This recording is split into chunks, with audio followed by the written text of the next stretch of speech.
Are you searching for a way to stay connected on issues that matter to you in your everyday life? Hi, this is Dr. Tim Clinton for Family Talk. I hope you'll follow us on Twitter. Our feed is full of engaging content that you're going to want to interact with and pass along to some people you love. You can listen to our popular broadcast, stay informed with Dr. Dobson's newsletter, or read our blogs and articles and more. Find our Twitter page by searching for Dr. James Dobson, FT. That's Dr. James Dobson, FT. I think you'll be glad you did. Today on Family Talk.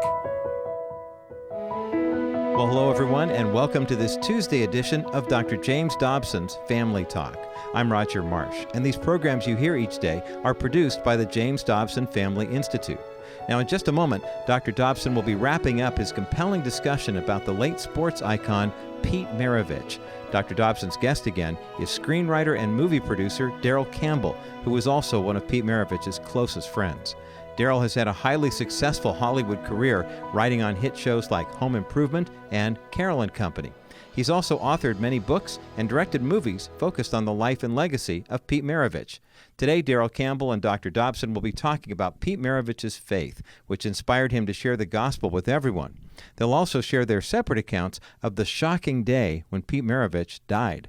Well, there's a lot of ground to cover, so let's get started. Here now is Dr. Dobson with his guest, Darrel Campbell, on this edition of Family Talk.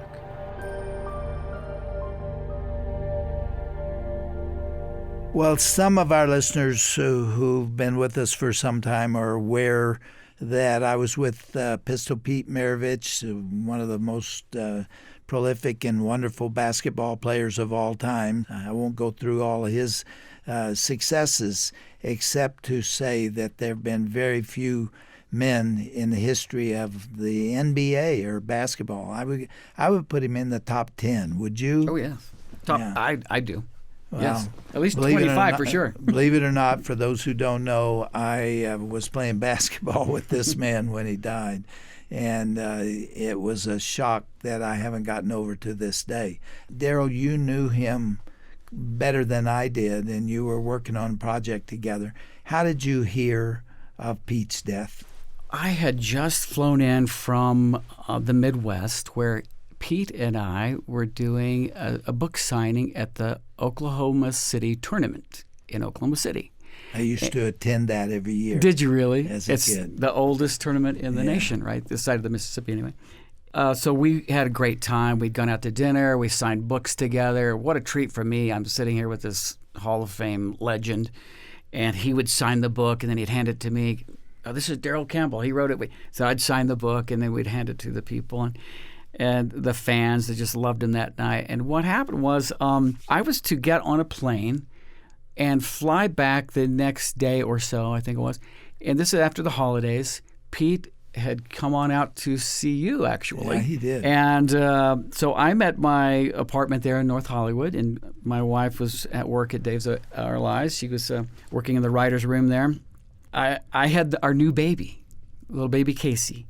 And Pete was so excited to meet baby Casey, by the way. He had not met him yet. And the phone rings.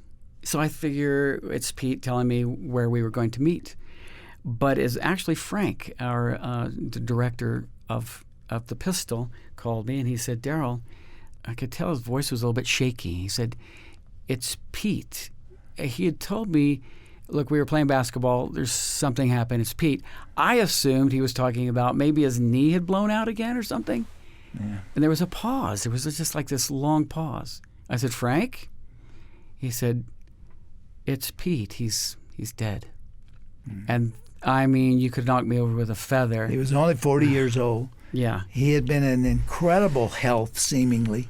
The guy could run all day long, and yet he had a genetic malformation of the heart, and he was destined to drop dead at any time, really, from the time of his birth, and nobody ever knew it. Right. And it happened to occur with him standing face to face with me. Mm. You know, doctors would tell you, had they been able to analyze that when he was like 12 or 13, they would have told his parents, do not let this kid participate in sports. And you think about what he He's did. a great athlete. I mean, One of the it's greatest. unbelievable. And he didn't play basketball in a gentle manner. He played it at 100 miles an hour, as you know, all But the he time. took such care of himself. Yeah. And everything he did was in reference to basketball and his ability to play that game. Apparently, it kept him alive for a long time. I think it did. There was Frank Litvak was a very famous surgeon at the Cedars-Sinai. Actually, was a friend of ours, and I later read an article where he said that the anomaly was so strange and so rare that the only way you'd really find it would be to do an autopsy. Back in the day. Yeah. Now today, think about how we've advanced with since computer that day. Yeah. analysis and so on. Yeah, so he was a walking miracle, and I say, there was some divine aspects to his entire career, if you think about it. I said, how those hook shots and weird shots with three guys on you still go in the basket? I mean, I was watching that footage of him at LSU. We watched it together, he and I. I said, Pete, it's like there's an angel sometimes making the ball go in the ball, because nobody can make that shot that you just did. And he would just laugh. He goes, the thing I noticed is just how fast I was. Yeah. Well, he But was. So anyway, I had come back to Los Angeles, and I was waiting for the call, and then we got the call. So the next thing I knew, I was in a car with my buddy Rodney Stone, who we ended up doing the Pistol together, producing it. We drove over to the hospital, and the rest is just absolutely like a blur. But I do remember going back, and Frank said, you want to come back and see Pete? And, oh, man, that's the last thing I wanted to do. I'm going to see my friend back there on a gurney that's not alive. I kind of peeked around the corner, and my heart just dropped. It was that moment I lost a friend, my childhood idol, my business partner, my co-writer, in the book. I mean, I thought about all this different dimensions to this human being my mentor. I said I never met a guy quite like the Apostle Paul until I met him. Yeah. My interpretation of being with him when he died is that within 30 minutes, the mainstream media was all over me. They were calling from everywhere, trying to get an interview and so on. And it gave me an opportunity to tell them that basketball was not his great love. You thought it was, but there was something more important to him, and that something was somebody, Jesus Christ. And I was able to give his testimony because he was with me at that moment. And that seemed to have a divine touch to it somewhere. I'm glad you did that, because the questions I was getting in the waiting room, if you will, with the media was, now, are you sure that he wasn't taking drugs? I'm going, guys, you don't know the Pistol Pete that I know. No, he's a health food nut. He takes great care of his body. So I'm glad you balanced that out in what you said to them.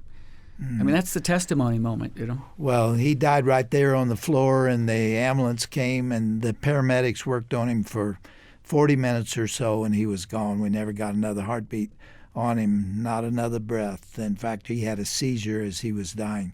And they took him to the ambulance, and they said because he doesn't have any family here, he lived in Baton Rouge, they allowed the basketball players who wanted to come to follow the ambulance to the emergency room of the hospital where they declared him dead. And would you do me a favor, Doc? Yeah. Would you walk me, because I wasn't there, would you walk me through what was it like when you stopped playing basketball, and what were his last words to you? His last words was how good he felt. That's the amazing thing. I promise you, we were talking about the basketball game we'd just been playing, and I said, Pete, you can't give this game up. It's meant too much to you. And, it's just a pickup game of basketball, but I loved having you here. He said, I have loved this today, and I've got to do more of this. He said, to tell you the truth, I couldn't pick up a 2-pound ball through the last year. He said, the only game I played was the Legends game, and I did that with great difficulty. So we're just standing talking. We're 3 feet apart. And I said, well, how do you feel today, Pete? And he said, I feel great. I promise you those were his last words. And I turned to walk away, and for some reason I looked back just in time to see him fall. He didn't raise his hands. His face hit the floor. Yeah. I thought he was teasing, and I kind of protected myself, and I went back to him and I said, "Pete, are you okay?" And then he was in a seizure, and we started CPR, and that was the end of it. And for one of the great athletes of the world, not a local NBA game even, one of the best basketball players ever, died in my arms. What a shock, and what a shame that I didn't get a chance to get his final words, because that's where we were headed next. You know, he predicted it, that moment in a way. He had said to a reporter, "I do not want to play 10 years in the pros, retire, and die at 40. That's exactly what happened. It is.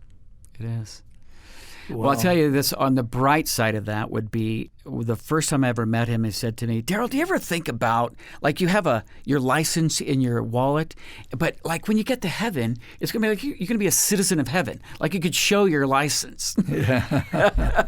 And say, "This is where I live, heaven." Oh. I mean, that's how real he lived for that, those last 5 years, didn't he? Yeah. Well, what an incredible thing that he's in heaven today. That he didn't kill himself. You told in the last program how he contemplated suicide by driving his Porsche off a bridge.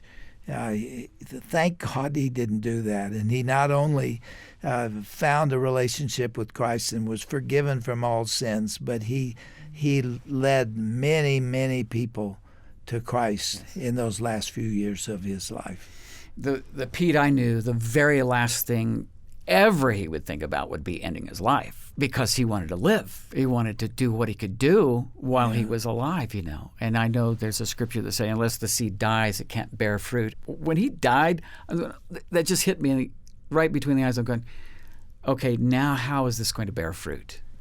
I spoke at his funeral, and you were there. Yes, sir. I don't remember that. Where did you sit? I was right on the front row. My wife, myself, Frank, and his wife. And honestly, I could only look at the casket, to be honest. I was so stunned. We were still in shock that all this was happening, because we were ready to do a movie together, you know.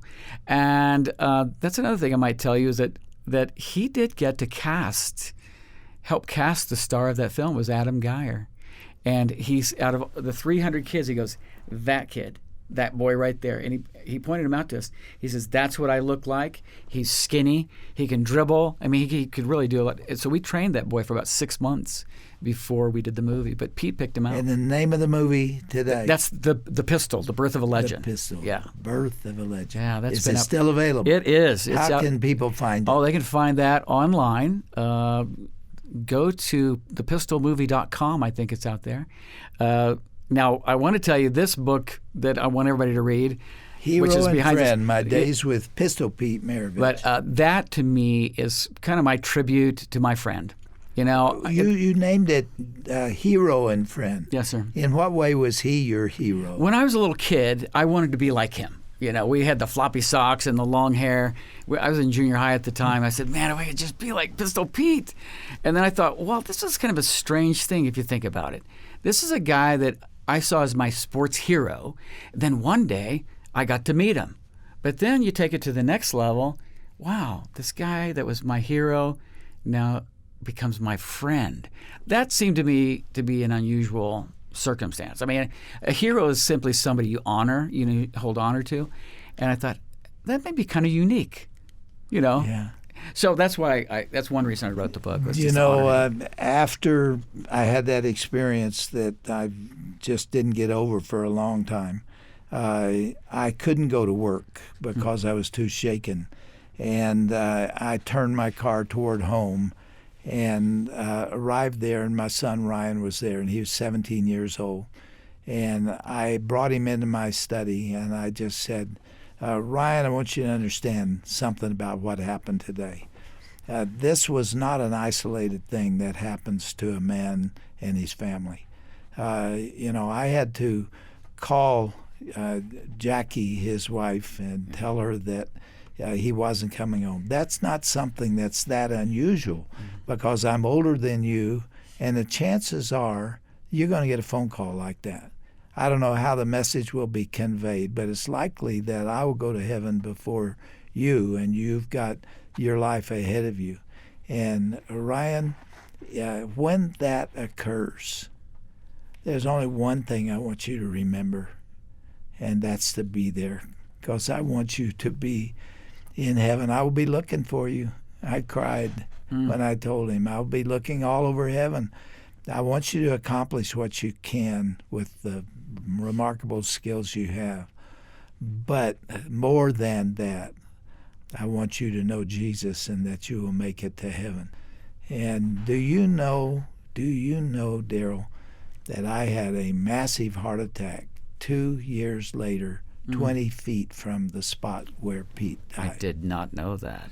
I went in for a lay-in. We were just playing around. Went in for a lay-in. I shot the ball clear over the basket and had chest pain. I knew something was wrong, and I didn't tell a soul what I was feeling. But I went out to my car, and one of the players came to the door and called and said, "Are you all right?" And I said, "I think so." But I was having a heart attack. I had a totally blocked LAD. That's the main artery. You don't live through that. But there I had been predicting my own death, and Ryan did get that phone call, even though I didn't die, thanks to some wonderful physicians. And in fact, here I am 29 years later, and I'm in better shape now than I've been a long time before this. I'm so glad you told that story, because I know after I saw that testimonial, I saw it somewhere on a show you did, I heard that story, and I've said that to my children too. I mean, be there. Your father had a great influence on you, didn't he? Yes, sir. Did you see your relationship with your dad in Pete's relationship with his father, Press? I did. Oddly enough, when I met Press, I found out that he was born in the same year as my dad in 1915. They died on the same day, April 15th, a couple of years apart. But the reason I tell you that is because when I met Press, I felt like I was talking to my dad. He would say, he had just great things he would say, such as, "Look, when you make this movie, let's not make it a monument to ourselves. Let's make sure every kid gets to see one. Don't make it too expensive." He was just always, he's just such a practical guy. And my dad was the same way. My father went to the D-Day invasion. His brother made it up the beach, and about 6 days into the hedgerows there in France and Normandy, he was shot right in the forehead and killed. My father was never the same. I saw what it did to my dad. And although I was too young and I never knew my uncle, I saw the impact on his brother, my dad. So my dad became, I think, a very sensitive and kind, strong man. You know, he was in General Patton's 3rd Infantry. These guys were tough guys. So that tough guy part of him was the parallel I saw with Press. And then the kind Press that I knew, I mean, those last few years of his life, he was a gentle man, a great man. If Pete were here today, listening to us talk about his life, and we pushed a microphone over to him and said, "What do you want to say to the folks who are out there?" What do you think he would say? Pistol Pete would say this, and this is unrehearsed, by the way, my brother. This is what he would say. You can seek happiness all your life, but when you find Jesus Christ, happiness will find you. That happened in his life, didn't it? Yeah. The book of Ecclesiastes was written by Solomon, who had absolutely everything that a man can have. He was king. He had literally tons of gold. He had 300 concubines. He had everything that money could buy. He was the most powerful man on earth at that time. And he summarized it all in the book of Ecclesiastes, saying it was just blowing in the wind. It didn't mean anything. It was all vanity. It really comes down to that, doesn't it? You can accomplish everything that Pete accomplished, and it was not enough for him. I wish he would say that to us today. I wish I were as articulate as he, because the one thing I'd have to warn you, though, if Pete were here, this would be a 5-hour show, because he would go and he would quote, and this guy, his quest was to learn by heart 1,000 verses by heart. And then it was to teach his children 1,000 verses, memory verses. He thought that was just a good start. But, man, he loved the Word. Wouldn't you have liked to have been there when he met Jesus for the first time? That must have been some reunion. Yeah. I can just imagine the Lord laying his hands on Pete's head and saying, "Well done, thou good and faithful servant. Come and inherit the kingdom prepared for you from the foundations of the world." Amen. Don't you know that conversation occurred? Just as and he, Pete would have been flat on the floor with his face on the feet of Jesus, wouldn't he? Oh, that's what he longed for. That's what he wanted. And he wanted everybody he met to be there with him. Well, if he were here today, he would say to you and me, "Thank you for helping to get my story out," because there's still so many thousands of people out there who don't know Jesus, who haven't heard the story. I wonder what would have happened if somebody had come along and introduced Pete to the Lord much earlier in life. He was chasing every other dream. He found his real dream, but it didn't come till way, way late in life. When I would look at him, I'd say, "You have lived 4 lives, and you're not even 40 years old." Because I kept thinking of all the things he had done and all he had accomplished. But then you go to the very end of his life, that's all that really mattered to him. Before, he thought it was going to be the big gold ring. And by the way, he did. He was the youngest player to be inducted into the Hall of Fame, right? Yeah. That did happen just before he died. How ironic that he was wearing a T-shirt that said "Looking unto Jesus," because he was at that moment looking unto Jesus. He saw him face to face. Yes. Oh, my goodness. Well, the name of the book is Hero and Friend, My Days with Pistol Pete Maravich by Darrel Campbell. Good job, sir. Thank you, sir. What a pleasure to be in your presence. You are a big hero of mine, and now even a closer friend after this interview. I appreciate it. It's time we got together. Let's do it. I've been Okay. talking about that encounter, that last moment with Pete for many years, because it's so dramatic in my life and was not only at that time but still is today. Before we started this program, I prayed. And I said, "Lord, I pray that someone will come to know you because of this conversation today." We're talking to people in all walks of life. Some are discouraged, some are sad, some have been wounded, like Pete's mother committed suicide. Who knows what effect that had on him in his early life. Some have achieved remarkable things, like Pete, and still it's empty. We're talking to all kinds of people out there, and they all, if they don't know Jesus, they're all empty, because there is a hole, a God-shaped hole in the center of a human being, and we will find no satisfaction until it's filled with the presence of God and the Holy Spirit. And maybe that will occur today. Wouldn't that be wonderful? It would be fantastic. We won't know, probably. And maybe we will. Maybe somebody will write us. If they do, I'll pass it along to you. Please do. I really feel like you have provided a platform for his voice and his story all these years later. That's what today's been about. Well, maybe that's why I had the encounter with him that I did, and why you did, in seeing the heart and mind and soul of this man. Thanks for being with us 2 days. I'm glad we did a second day. Well, thank you so much for letting me be here. Thank you. Give my regards to your family. I sure will. God bless.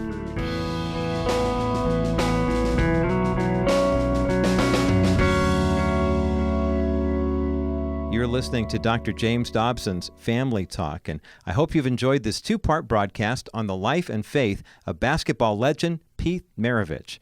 Now, Dr. Dobson's guest these past couple of days has been movie producer, screenwriter, and author Darrel Campbell. Visit our broadcast page at drjamesdobson.org to learn more about Darrel's books and the movies he's made about Pistol Pete.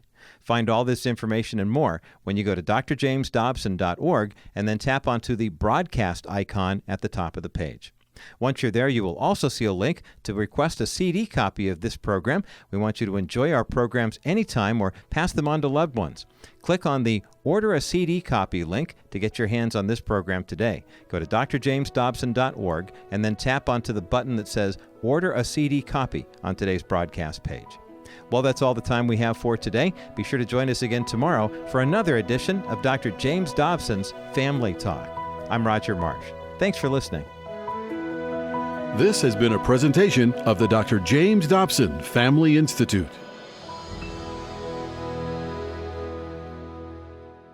Hi, this is Roger Marsh for the James Dobson Family Institute, a ministry that is completely supported by listeners just like you. Learn how you can stand with us financially in our fight for righteousness in the culture by going to drjamesdobson.org. That's drjamesdobson.org. Or call toll-free 877-732-6825. That's 877-732-6825. Thanks so much for your prayers and your continued financial support of Dr. James Dobson's Family Talk.